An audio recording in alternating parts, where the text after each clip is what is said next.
Bonjour. Alors beaucoup de gens, lorsqu'ils voient mes vidéos, ils comprennent pas. Ils me demandent est-ce que je suis pseudo-sunnite, parce que j'utilise Bukhari et Muslim. Hein. Ils me demandent de quelle obédience je suis. Bah, je ne suis pas pseudo-sunnite. Pourquoi j'utilise Bukhari et Muslim? C'est justement pour contredire nos opposants avec leurs propres livres. C'est une des règles du débat. Hein. Maintenant, si je vais voir un chrétien et je lui dis ta Bible, elle est falsifiée. Il me dit, t'as vu ça où? Je lui dis dans le Coran. Il va me dire quoi le chrétien? Il va me dire, moi je crois pas en ton Coran. Ramène-moi un de mes livres, hein, ramène-moi un livre chrétien, et prouve-moi avec ce livre-là que ma Bible est falsifiée. Mais ton Coran, moi j'y crois pas. Ben c'est pareil. Nous on contredit les pseudo-sunnites avec leurs propres livres. Donc c'est pas parce que vous me voyez utiliser Bukhari et Muslim que tout de suite je suis pseudo-sunnite. Nous on a nos propres livres, hein, qui viennent de la famille du prophète. Hein. L'islam à la mort du prophète, il s'est scindé en deux branches, deux grosses branches. Hein. Une branche qui a suivi les compagnons, à la tête de qui il y avait Omar, qui prétendait comme un prophète. Ah oui, parce que Satan, il change de trottoir quand il voit le prophète, et il y a un petit diable dans la mosquée, il veut frapper le prophète à la figure durant la prière. Hein. Comment ça se fait que le prophète est possédé? Hein. Il a été ensorcelé, il y a un petit démon, et le grand Satan, le grand démon, il a peur de Omar. Hein. Et ils disent que Omar il a devancé la révélation divine plusieurs fois.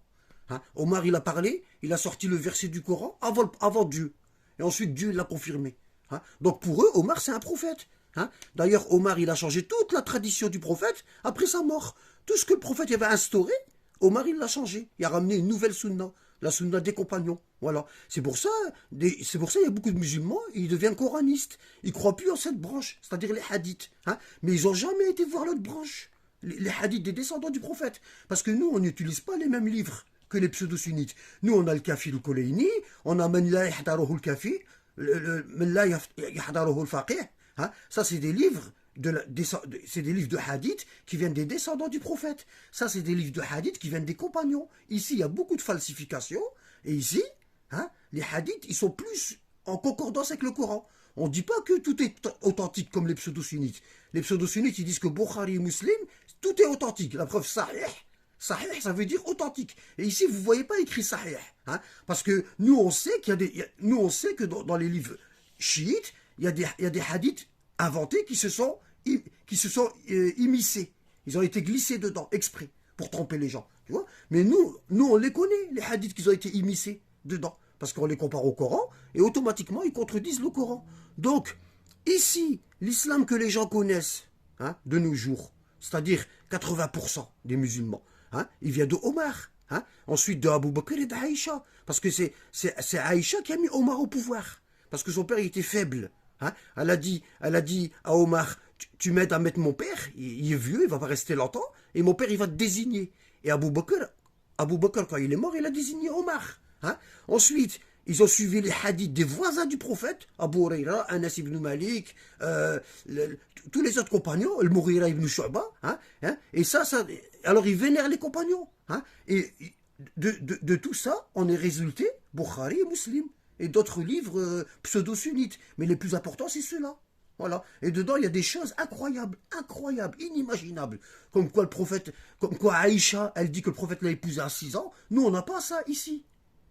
C'est les chiites, on n'a pas ça, nous. Nous, on a suivi le prophète, Ali Fatima, les descendants d'Ali Fatima, Ahlul Bayt, les 12 imams, et on a le Kafi, et on a ceux-là. Hein. On a Bihar al-Anwan, je ne l'ai pas mis ici, parce que le Bihar al-Anwan, il ramène des hadiths des pseudo-sunnites et des hadiths chiites, et il les compare. Il montre la différence. Donc je ne l'ai pas ramené. D'accord. Hein. Alors, pour expliquer tout ça, regardez. Ici, on a le Mousnad Ahmed, qui est un des 9 livres pseudo-sunnites. D'accord. Hein. Ici, dans le hadith 18421, qu'est-ce qu'on voit? Hein. Et le hadith, il est Isnaduhu Hassan. Le hadith, il est authentique. Sa chaîne de transmission, elle est bonne. Elle est bonne. D'accord. Bon, ici, Nu'man ibn Bashir, accompagnant, il a dit Ista'dana Abu Bakr ala Rasulillah sallallahu alayhi wa sallam وسمع صوت عائشة عاليا وهي تقول والله لقد عرفت أن عليا أحب إليك من أبي مرتين أو ثلاثة فاستأذن أبو بكر فدخل وأهوى إليها فقال يا بنت فلان ألا أسمعك ترفعين صوتك على رسول الله صلى الله عليه وسلم. Abu Bakr il est venu voir le prophète et à la porte il a entendu la voix d'Aïcha qui criait sur le prophète. Elle criait et elle disait par Allah je sais que tu aimes Ali plus que mon père Abu Bakr. Je sais que tu aimes Ali plus que mon père Abu Bakr. 2 fois ou 3 fois. Et Abu Bakr il est rentré et il a couru vers sa fille pour la frapper. D'accord? Voilà. Donc ça, c'est un hadith pseudo-sunnite. Ce hadith-là, il vient d'ici. Il vient pas de là. Donc, Aïcha, elle dit au prophète qu'il aime plus ce chemin-là, le chemin d'Ali, que le chemin de son père Abu Bakr, le pseudo-sunnisme. Ça, c'est de A. Ici, qu'est-ce que nous avons? Regardez, dans Sahih Muslim, nous avons ceci. Regardez. Hein? Lorsque le verset, il dit Ta'ala nad'u abna'ana wa abna'akum wa nisa'ana wa nisa'akum wa anfusana wa anfusakum, hein? Etc. C'est-à-dire le verset 61 de la sourate La famille d'Imran. Hein?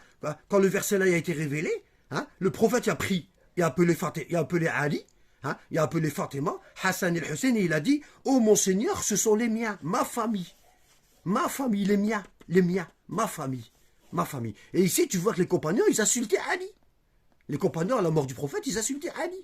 Dans la prière, ils l'insultaient. Le jour du vendredi. Hein? Donc la famille du prophète, c'est qui? Hein? C'est bien écrit, ça. C'est authentique chez eux. C'est un de leurs livres authentiques. Hein? Donc moi, j'utilise leurs livres pour les contredire. Hein? Parce que si je ramène des hadiths chiites, ils vont me dire, ouais, mais ça, c'est chiite, nous, on n'y croit pas. Hein? Vous voyez? Hein? Et pourtant, ils ont des preuves dans leurs livres. Ici, on a Sahih al-Bukhari. Regardez. Ici, on a Sahih al-Bukhari. Hein? Le hadith ici, 3104. Hein? Le fils de Omar ibn Khattab, il dit, l'envoyé d'Allah, il s'est levé pour prêcher dans sa mosquée, et il a montré la direction de l'habitation de Aïcha. Il a montré la maison d'Aïcha. Et il a dit 3 fois, c'est là que se trouve la tentation, la division. Hein? C'est-à-dire l'apostasie, la mécréance et les troubles. Hein? Là où se lève la corne du diable. Le prophète, il montre la maison d'Aïcha, et il dit, la corne du diable, elle va sortir d'ici. Et c'est elle qui a fait la bataille du chameau. Hein? Elle a monté une armée de 30 000 hommes pour aller attaquer l'imam Ali à Basra, en Irak. C'est connu ça, faites des recherches. Hein? Et ça, c'est encore un de leurs livres, qui est authentique. Hein? Et ici, on a toujours Bukhari, regardez. On a toujours Bukhari ici, d'accord? On a le hadith 4845, hein? 4845, et Ibn Moulayka, il dit, peu s'en est fallu que les 2 plus grands bienfaisants, parce que c'est un livre pseudo-sunnite, donc ils aiment bien Abu Bakr et Omar, pour eux ils sont bienfaisants, mais pour nous c'est des satans, d'accord? Hein? Des musulmans, Abu Bakr et Omar ne périssent pour avoir trop élevé la voix en présence du prophète. Ils n'avaient aucun comportement, aucun bon comportement.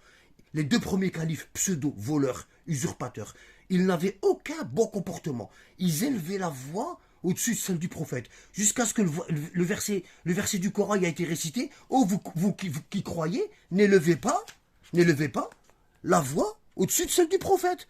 Est-ce que celui qui élève la voix au-dessus de celle du prophète voudrait voir ses actions périr? Hein? Périr. Alors ils disent, depuis cette révélation, Omar ne disait rien à l'envoyé d'Allah, sans que celui-ci... C'est pas vrai, il ment.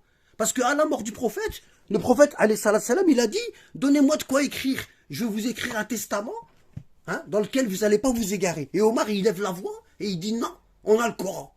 Et il y a une bagarre qui se lève. Ça, c'est le jeudi du malheur, rapporté par Ibn Abbas. Allez sur Internet, tapez jeudi du malheur, d'accord? Et vous allez voir. Ils ont suivi la voie des ennemis du prophète. Et ils nous ont fait le pseudo-sunnisme. Hein? 80% des musulmans, ils sont égarés. 80%. Hein? Et les chrétiens et les juifs, ils pensent que l'islam, c'est ça. Hein? Parce qu'ils ne connaissent pas ce chemin-là, le chemin de la famille du prophète. Ils ne connaissent que celui-là. Ici, il y a le terrorisme, il y a les attentats, il y a la haine, il y a la censure. Hein? Dès que vous n'êtes pas d'accord avec eux, ils vous excommunient de la religion. Ils disent que vous êtes mécréants. On ne peut pas avoir de débat avec eux. C'est impossible. On ne peut pas avoir de débat. Allez vérifier la voie là. Hein? Et lisez ces livres-là. Je suis sûr que si les coranistes ils s'intéressaient plus à ce chemin-là, hein, Je les comprends dans un sens, les coranistes. Hein. Eux, ils pensent que Sahih Muslim ou Bukhari, c'est l'islam. C'est pas l'islam. C'est un islam relaté des compagnons. C'est tout.